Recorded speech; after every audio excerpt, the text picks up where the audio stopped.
Welcome to Compassionate Conversations, where we push the boundaries of comfort to empower you to become all that you dream of being.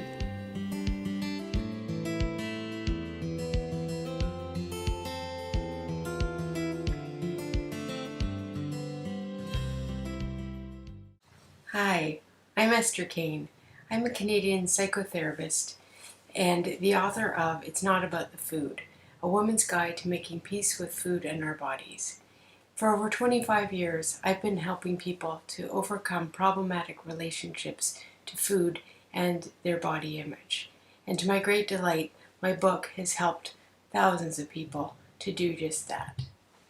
I decided to do this series where I interview other body image warriors who I respect and love their work in order to help us form more of a community around talking about our disordered relationship with food and our bodies, in the hopes that we will find strength in each other's stories and share some really helpful tools and methods that you can use in order to heal your relationship with food and how you see your body.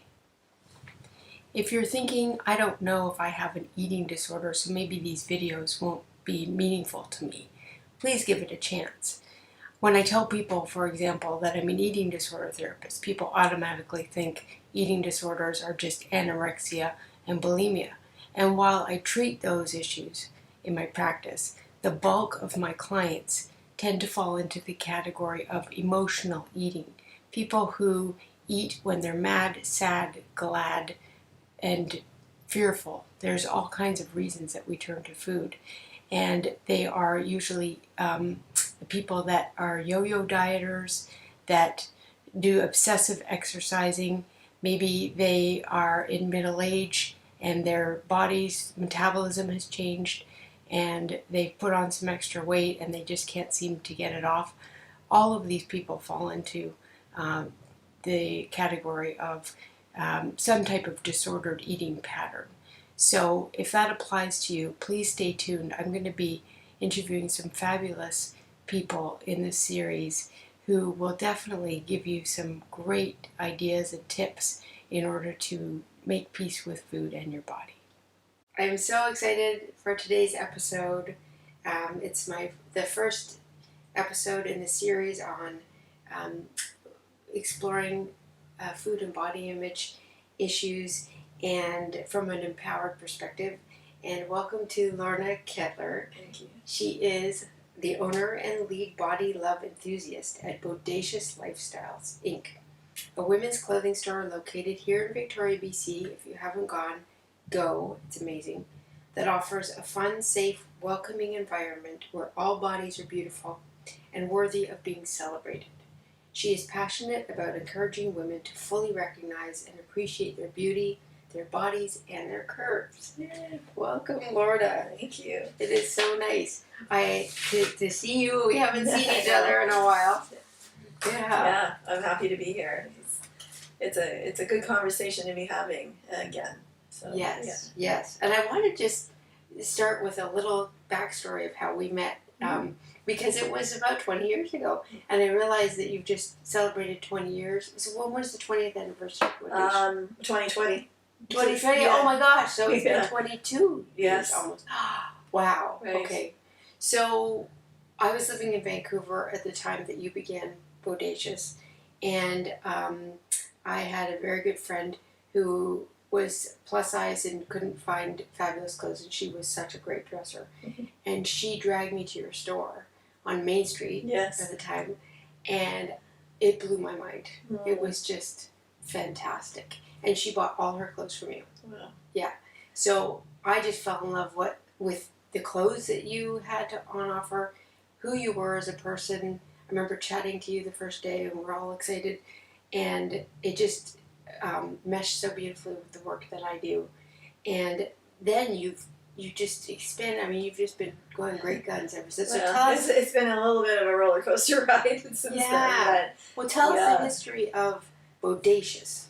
Okay, so kind of backstory before Bodacious was me meeting with women while I was a volunteer at the Women's Health Collective in Vancouver. Yes. And meeting women who were having these conversations that I'd never had before about the possibility of accepting your body and like strong, confident women that, they had I don't know if you remember, ANAD did the House of Mirrors project. Yes. Right. So I was part of that.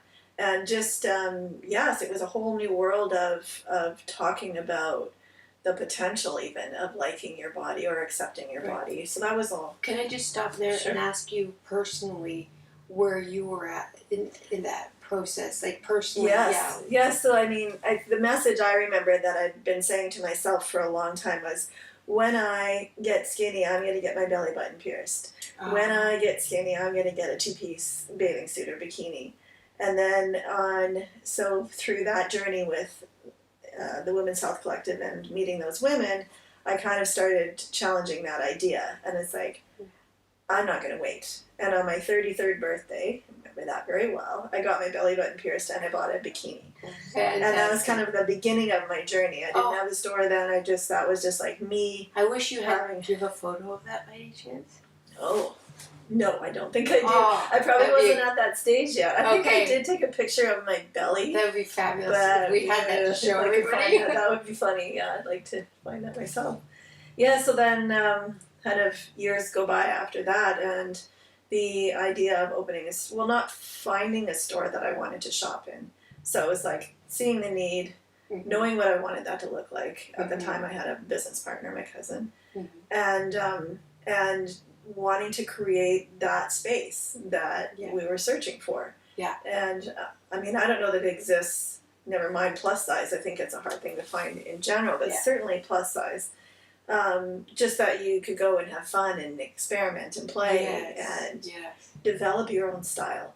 You know, which for so long, women have had to buy what's available. That doesn't really allow you to create a style. For women of all sizes. Right. Yeah. So clothes used to be made to fit our bodies by a tailor. Right. Yes. And if they didn't get the size right, they had to go redo it.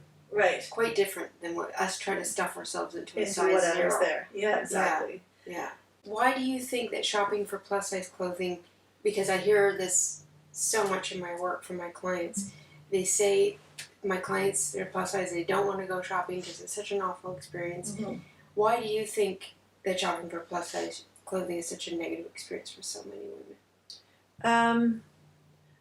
Well, I believe that over time, a lot of the designers don't want it reflected on. They have a vision of what they want their clothes to look like on a woman. Right. So even if they provide plus sizes, often they won't show it on a plus size woman in their marketing materials. Right. So, or they won't put it in their store, they'll put it online. Like even though there's been all this progress, like still they have the image of what they want that to look like. So, and then the other thing that happens a lot is... But what is that look? Often. Isn't it like a waif, thin, very flat, much so. Yeah. Trusted, sort of pre-adolescent boy generally, yes. type look? Well, I think they even went to the extreme of using pre-adolescent boys on runways. Yes. And as design models or fit models. Yeah. So. Yeah. When is this thinness in going to be over? It's like the pants that the guys wear that are way too low, and their underwear, and their bums are hanging out. It's like, really? We've been 2 decades of this? Yeah, no, it's crazy. So, yeah, I think that oftentimes what will also happen is retail stores will bring in some token plus sizes. Yeah. But they'll hide them in the back, or they won't tell anybody that they have them. Oh. And then they'll say, and then they won't sell. And then they'll say, oh, see? We tried and they don't sell. That's not our market. Right. Whereas if you have it, you have to tell people you have it. Right. And because me, as a plus size person walking into a retail store, I'm going to assume you don't. Well, what message does that send to you as a plus size person? If you walk in and they know they have your size, but they're not advertising it, it's hidden in the back. I mean, doesn't that set up a cycle of shame? Absolutely. Like, as if there's something wrong with those Well, sizes? for years, like stores like the Bay had the plus size up with a maternity on the 3rd floor in the back corner. Oh my. Yeah, now they've made some very interesting changes, which are also questionable. But yeah, so so it's that whole thing supports their idea that it's not going to sell, so they don't bring it in. Right. And then that just is like the self-fulfilling prophecy. So yeah, because what you'll hear from so many people is the styles aren't available in Plus. Well, they are. I'm here to tell you that they are. How can women who have had these negative experiences that we talked about before with plus size shopping move past them and enjoy clothes shopping? Like, how can they embrace it and rebrand it for themselves? Yeah, I mean, and it's an ongoing conversation, right? And some people can only hear so much. Like, we have signs in the dressing room saying this is a body hate-free zone. Yes. All bodies are celebrated here. Beautiful, beautiful. Some women... Can you imagine, I just want to say, yeah, if that was in every change room of everywhere that women try on clothes, and men, I mean, wouldn't that be fantastic? Yes. It would and be low fantastic. lighting and mirrors that, candlelight maybe. Yeah. And I think the interesting thing for me as my customer is aging with me, a lot of women haven't had those conversations at this age. Yes. It's like they've kind of bypassed the radical years of, because there's that whole group coming up, right? Yeah. You know, which we need and love. Yeah, the baby boomers. Yeah, the belly, like they're willing to show. Oh, these younger, they're amazing. Positive, body positive, big women that are millennials. they're just love it. So exciting. I mean, and those women are leading the way now. Like they're the next generation coming up, which is great. It's fantastic. But what I didn't realize is that I feel like was a gap, because when I start talking about loving or even accepting your body to some women now at this age, they're just like taken aback that's even going to be a conversation. That was definitely not what I grew up with. Right. No. So it's not a different message. It's just a different way of presenting it sometimes. Yeah. You know, because we're not going to, you should just flaunt your body and be out there for the world to see. I mean, that's just not a message they want to hear, nor is it really what we're all going to realistically do. Well, and then you add, I just have to get into this because it's so pertinent for me right now, aging into it, and I work so much. I'm in the perimenopausal phase, which is just all over the place. Same. I thought I was done for, how long was it? I think it was 5 months, no period, and then came back and then, and so many women are in this stage, and then as we age, there's all these new body insecurities that hit us. I mean, even with your hair graying and skin changes. Yeah, your eyebrows are all wiry. My eyebrows stick out now. It was like, I can't pluck those anymore. I'm just going to trim them. And the really thick chin hairs that grow within 2 hours. Yeah. What is up with that? I swear, I can go into a session, I don't have a chin hair, and then I come out and I'm like, what is that thing right there? Right. It can grow. You see, we all do that thing now. It's like is there anything there? Yeah. So that's another sort of add-on, I think, that... Well, and I think it's so much of that, again, is things that weren't talked about. Yeah.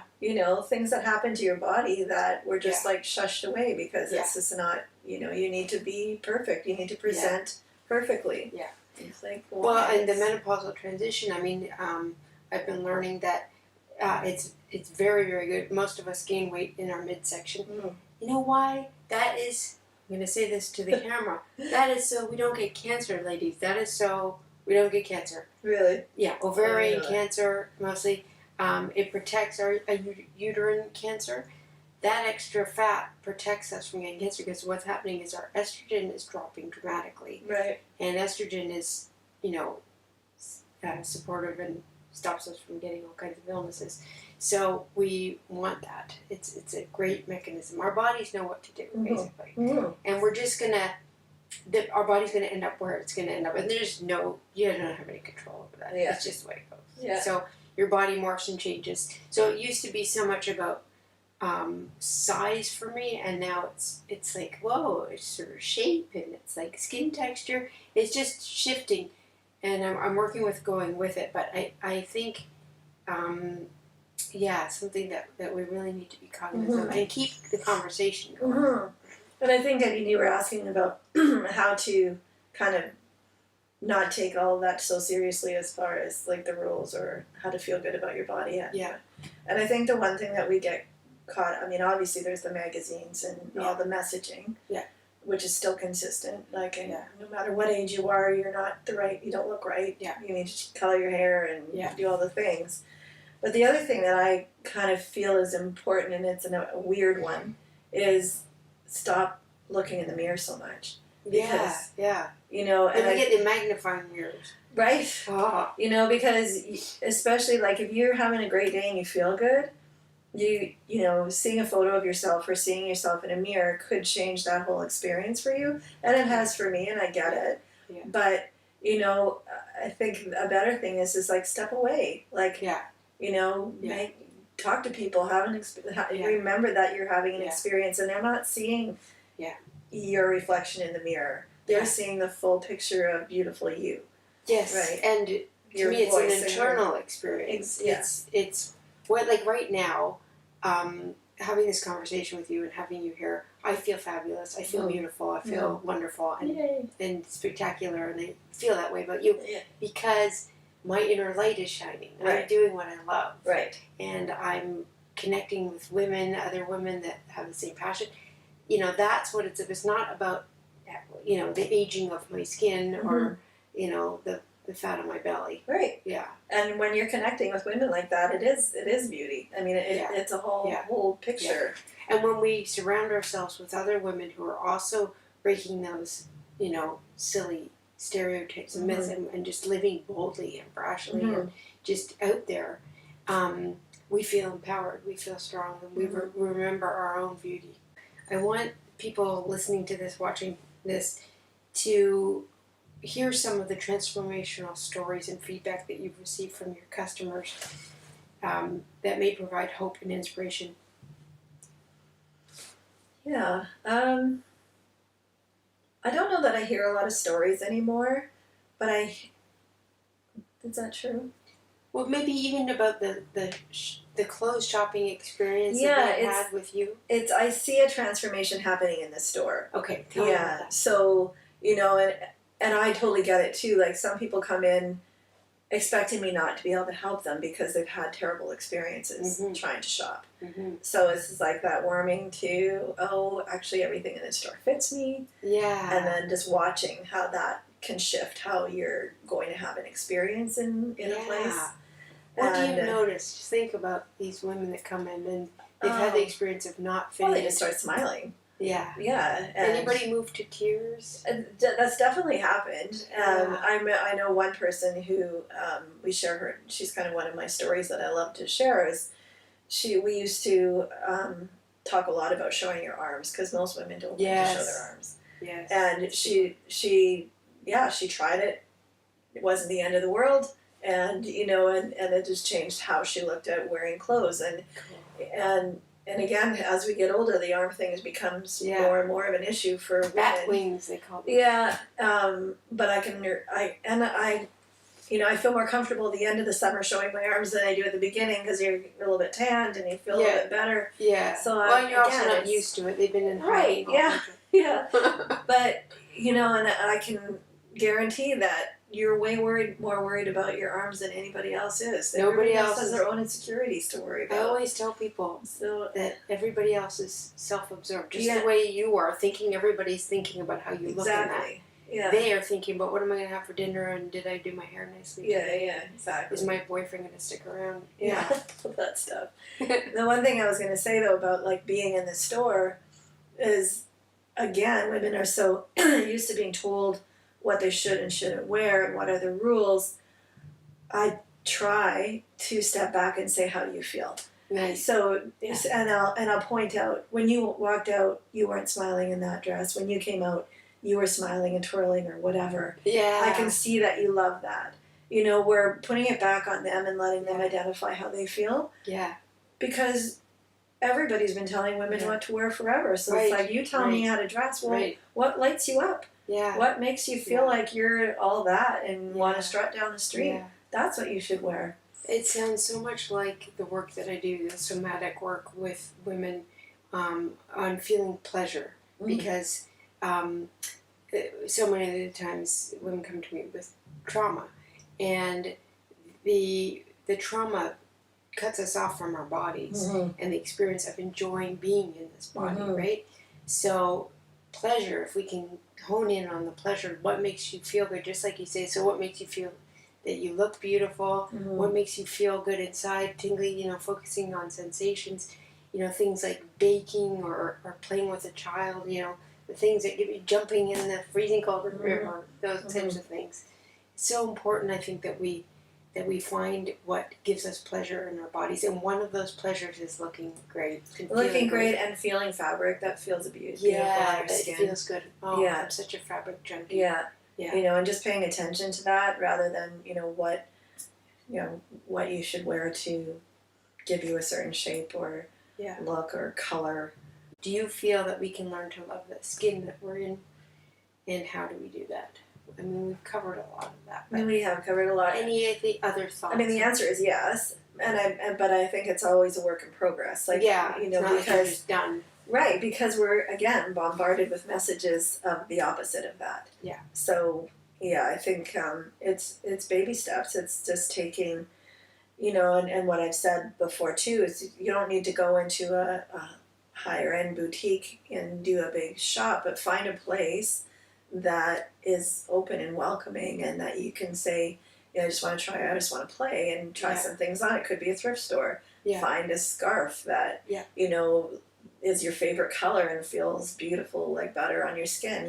So do little things that reconnect you to what you love to put on your body. Do you have any thoughts on how we ended up with this thin is in mentality? And have you seen any shifts in that mentality in the past 20 years since you started Bodacious? Not enough shift, that's for sure. I mean, every time I think that we are going in the right direction, then you see, young girls just having the same issues and that have been around forever. What broader societal changes would you like to see in terms of body size acceptance? And what hope do you have for the future generations of women?